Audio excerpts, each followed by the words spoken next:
ህወሓቶች ምርጫውን ያደርጉታል እነኚህም አታደርጉ ይላሉ ወደ ኢኮኖሚክ ሳንክሽን ይገባሉ ከዛ ወደ ጦርነት ይገባሉ ሁለቱንም አይጠቅምም እኔ የፌደራል መንግስት ሰዎች በሆን ኖሮ እንዲህ አይነት ግብግብ ውስጥ ከመግባት ይልቅ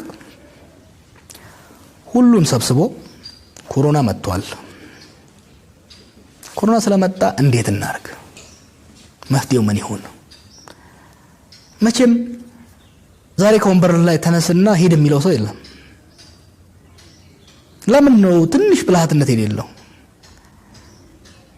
ከዚህ በፊት ሰው ከመንግስቱ ኃይለ ማርያም አይማርም እንዴ ተመልሶ አሁንም እዛው እስከ መግባት ጭቅጭቅ እስከ መግባት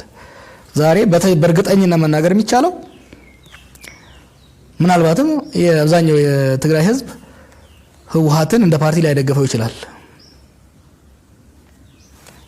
ግን የትግራይን መንግስት የትግራይን ክልል በጉልበት